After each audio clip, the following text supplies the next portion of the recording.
કેટલીક જગ્યાઓ એવી છે કે ત્યાં હવે ખાડીના પૂર ઓસરી રહ્યા છે। ગઈકાલે જે શુભમ સોસાયટી સંદેશ ન્યૂઝે સૌથી પહેલા ગ્રાઉન્ડ ઝીરો પરથી બતાવ્યું હતું કે કેવી વિકટ પરિસ્થિતિ અહીંયા આગળ છે અને ત્યારબાદ તંત્ર દોડતું થયું હતું, ધારાસભ્યથી લઈ અને કોર્પોરેશનના અધિકારીઓ દોડતા થયા હતા। એ શુભમ સોસાયટીમાં હવે ધીમે ધીમે પાણી ઓસરી રહ્યા છે। સ્વાભાવિક છે કે જ્યારે પાણી ઓસરતા હોય ત્યારે એવું લાગે કે હવે રાહત થઈ છે, પણ આ પાણી ઓસર્યા પછી ખરેખર લોકોને ફાળ પડી રહી છે, કારણ કે નુકસાનીનો અસલી ચિતાર તો હવે સામે આવ્યો છે। ઘરમાં 5-5 ફૂટ પાણી ભરાયા હતા। ઘરની એક પણ વસ્તુ એવી નથી રહી, ગ્રાઉન્ડ ફ્લોર પર જે રહેતા હતા એમની એ વસ્તુ સહી સલામત રહી હોય, એ વોશિંગ મશીન, ફ્રીજ, ટીવી, કોઈ પણ વસ્તુ, પછી એ રાચ રચેલું હોય, સોફા હોય, પલંગ હોય કે પછી અનાજ, કઠોળ, કરિયાણું, બધું જ બગડી ગયું છે। અને હવે લોકો અહીંયા નવાઈની વાત એ છે કે જાતે સાફ સફાઈ કરી રહ્યા છે। ઘરમાં તો સ્વાભાવિક છે જાતે કરવી પડે, પણ સોસાયટીઓમાં પણ લોકો જાતે સાફ સફાઈ કરવા માટે મજબૂર બન્યા છે।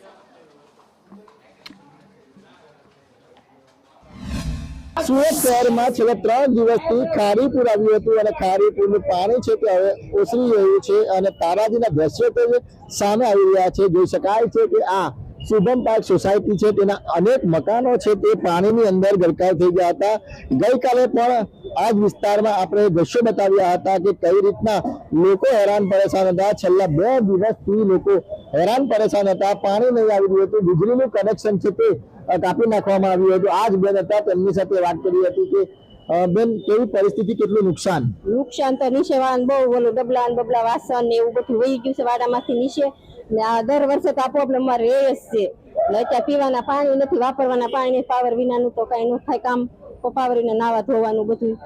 કેટલા દિવસથી ઘરમાં ક્યાં હતા તમે? અમે 3 દિવસ, 30 દિવસ છે, 2 રાત ને 3 દિવસ। કેટલી તકલીફો પડી તમને? તકલીફો તો ઘણી હેરાન થયા, પણ હવે આ પાણી તો કઈ કુદરત વરસાદ થયો બંધ થઈ ગયો એટલે પાણી ધીમું પડી ગયું છે। આમ અત્યારે અમારે પરિસ્થિતિ થોડી ઓલી છે, પણ અત્યારે આ પીવાના પાણીની થોડીક ઓલી છે, વાપરવાના। મારે ઓછામાં ઓછું 20 થી 25 લાખનું નુકસાન છે। મારે એમ્બ્રોઇડરી મશીન હતા, અંદર મશીનરી બધી હતી, તેલ ભર્યું હતું, બરાબર। અને આ કાલ હવા સારે પાણી આવ્યું એટલે 10 મિનિટમાં પાણી 6 ફૂટ ચડી ગયું। પાછળના પાણીનો ક્યાંય નિહાર નથી, એના હિસાબે અમે દર વર્ષ હેરાન થઈ છીએ। દર વર્ષનો આ પ્રોબ્લેમ છે અમારે, પણ આ વર્ષે અમારે બહુ નુકસાન થયું। પ્લસ બધા હુતા થઈ ગયા, હુતા થઈને સીધું પાણી આવ્યું એટલે બધા માણસો ભાગી ગયા, બધાને બહુ નુકસાની છે। એટલે હવે અમે તો તંત્રને કહ્યું, સરકારને કે અમારી સામે જુઓ આ વર્ષમાં, કારણ કે નાના માણસો છે, કોઈની પાસે આમાં કોકને 2 લાખની નુકસાની, કોકને 5 લાખની, કોકને 10 લાખની। નીચે ગોડાઉન છે, ઉપર બધું રેસિડન્સ છે, પાછળ બધું રેસિડન્સ છે, અને આમાં બધા નાના માણસો તક લાવીને તકનું ખાય છે। એની બધાની હાલત જુઓ, કારણ કે અનાજ, કટોળ બધું પલળી ગયું છે, ગોદડા ગાભા બધું। ખુદ અહીંયા હતો, પણ પાણી જેવું લોડિંગ આવ્યું ને અહીંયાથી ખાડીના પોલેથી કઈ સુવિધા નથી કરી ને, એની હિસાબે તમારે પાણી જાજુ ગીરી ગયો, ઝાકતા હતા છતાં ગીરી ગયો, ન લેવાનું કાંઈ। ખાસ જ પાણી એટલું આવ્યું, નુકસાની થાય, પણ ભાડે રહી છે છતાં અમારે ભોગવવું તો પડે જ। ગમે ત્યાં રહેતા હોય, ભાડે રહેતા હોય તો આપણે સામાજિક નુકસાની મારે ઘણી થઈ। બિલકુલ, તો જે રીતના અત્યારે ખારીપુર આવ્યું હતું અને આ ખારીપુરના પાણી છે તે 3જા દિવસે ઓસરા છે અને લોકોને ભારે નુકસાની વેઠવાનો વારો આવ્યો છે, કારણ કે અડધો કલાકની અંદર જ આ ખારીપુરનું પાણી છે તે તમામ ઘરોની અંદર ફરી વળ્યા હતા। લોકોને પોતાનો માલ સામાન બચાવવાનો સમય પણ નહીં મળ્યો હતો। આ તમામ માલ સામાન છે તે પાણીની અંદર ગરકાવ થતા અનેક લોકોને નુકસાની વેઠવાનો વારો આવ્યો છે। કેમેરા પાસે નજીબ પટેલ સાથે મનીષ પરમાર, સંદેશ ન્યૂઝ, સુરત। કાલ રાત્રે અમે 3 વાગ્યાથી અહીંયા છીએ, બરાબર। મહાનગરપાલિકાએ કોઈ જાણ કરેલ નથી, કોઈ કશે જ જાણ કરેલ નથી। મારી 2 દુકાન, બરાબર, 2 દુકાનમાં પાણી એટલું ભરાઈ ગયું છે, 20 લાખ રૂપિયાની નુકસાની કરીને અત્યારે ઉભો છું। મારી આગળ કશું જ નથી અત્યારે।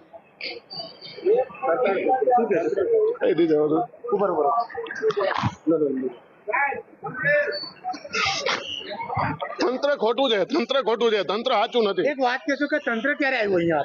આવ્યું જ નથી હજી। શું આવ્યું છે તંત્ર? ક્યારે આવ્યું? અમને કોઈ પૂછવા આવ્યું છે? આવ્યું કોઈ પૂછવા?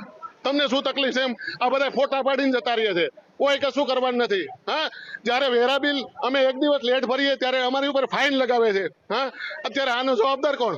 કોણ જવાબદાર એનો? હા, મારા તંત્રનું કઈ નથી જોતું, 1 રૂપિયો બી નથી જોતું।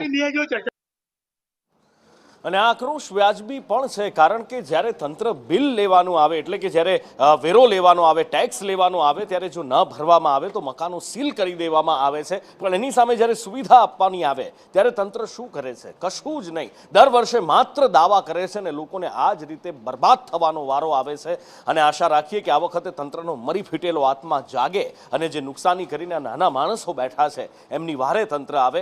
ખેર, હવે જોવાનું છે કે સુરત મહાનગરપાલિકાનું તંત્ર જાગે છે કે ખાલી ફોટા પડાવવા માટે જ તંત્ર અહીંયા આમ તેમ આટા